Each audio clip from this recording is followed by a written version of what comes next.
इस क्वेश्चन में तो चलो बोला गया है कि protein undergo reversible thermal denaturation process from its initial set N to D, ठीक है, और टेम्परेचर दिया हुआ 60 डिग्री का दिया हुआ है, और बोला गया है कि इस पर concentration of N and D both are equal at equilibrium, ठीक है। तो इक्वल दिया हुआ है, तो बोला गया स्टैंडर्ड इंथैल्पी चेंज इन इस प्रोसेस का डेल्टा एच दिया हुआ, डेल्टा एच आपको दिया हुआ है, डेल्टा एच कितना दिया हुआ है 666 किलो जूल पर मोल, ठीक, 1 किलो जूल पर मोल में है, और आपसे बोला गया इंट्रोपी चेंज पता करो, ये पता करो, ठीक। तो ध्यान देंगे यहाँ पे जब ये बात करते हैं हम लोग इसमें,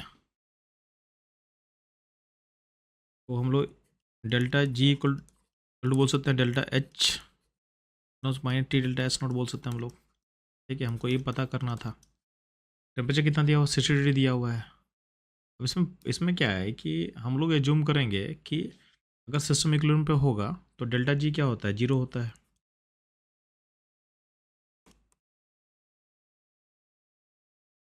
ठीक है। तो आप लोग ये पढ़े होंगे कि अगर कंडीशन स्टैंडर्ड स्टेट नहीं है, ठीक है, तो डेल्टा जी इक्वल टू क्या होता है, delta ji not plus R T lawn Q होता है, ठीक है। अब इसी में अगर प्रोसेस इक्विलिब्रियम पे होगा तो इक्विलिब्रियम प्रोसेस पे क्या होता है, डेल्टा जी को हम जीरो मानते हैं at equilibrium, delta G zero होगा इक्विलिब्रियम पे, ठीक। उसको पुट तो उसमें क्या होगा, डेल्टा जी नोट क्या होता है, होता है माइनस आर टी, और इक्विलिब्रियम पे क्या होता है, इक्विलिब्रियम पे क्यू को हम के लिख सकते हैं, क्यू को हम क्या लिख सकते हैं, के लिख सकते हैं, ठीक।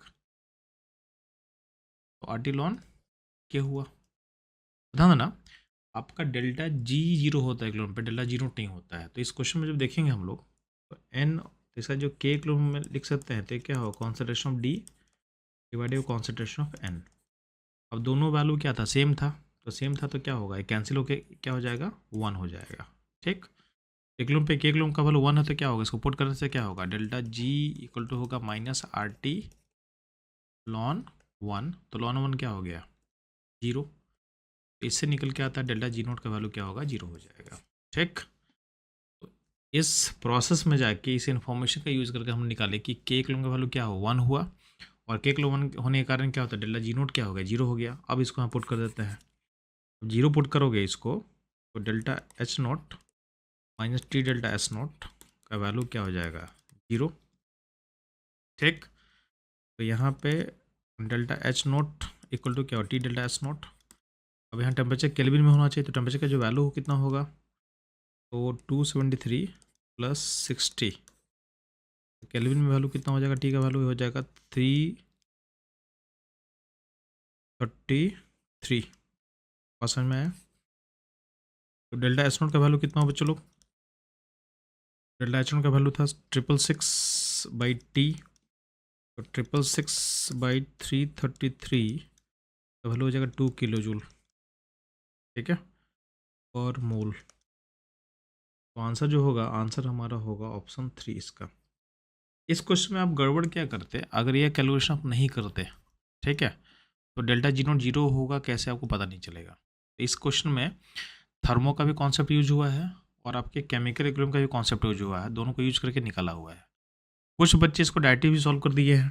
तो ये जो है ना डेल्टा इक्विलिब्रियम का जो कंडीशन होता है delta G equal to zero, तो उस कंडीशन पे क्या कर सकते हैं, delta G equal to delta H minus T delta S. तो ये अगर कंडीशन स्टैंडर्ड नहीं होगा उस केस में भी क्या होगा कि इक्विलिब्रियम पॉइंट पे क्या होता है,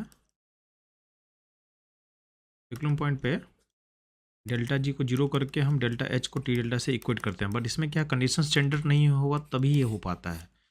यहाँ पे चूंकि आपका के इक्विलिब्रियम वैल्यू वन था इसलिए स्टैंडर्ड कंडीशन में भी ये रिलेशन वर्कआउट कर रहा है, नहीं तो रिलेशन जो है डेल्टा जी नॉट जीरो नहीं होता है अगर एक के का वैल्यू वन नहीं होता, तो ये ध्यान देना, ठीक है। तो कुछ बच्चे गलती से भी इस क्वेश्चन को सही कर लिए हैं कि वो डायरेक्टली इसको अप्लाई कर दिए थे, तो कोई दिक्कत नहीं है, अगर आपको सही मिल गया तो सही है, आपके लिए बोनस रहेगा। बट इसका लॉजिकल अप्रोच क्या था मैंने आपको बता दिया। इस क्वेश्चन का लेवल भी डिफ़िकल्ट में हम लोग काउंट करेंगे क्योंकि इसमें 2-3 कॉन्सेप्ट का मल्टीपल एप्लीकेशन था। बेसिकली समटाइम क्या होता है कि क्वेश्चन अगर थोड़ा बनने लायक भी है लेकिन टाइम कम होता है तो क्वेश्चन का level automatic due to demand of time क्या होता है, डिफिकल्ट में चला जाता है। ठीक, तो ये था इस क्वेश्चन का एनालिसिस। चलो मूव करता हूँ नेक्स्ट क्वेश्चन पे।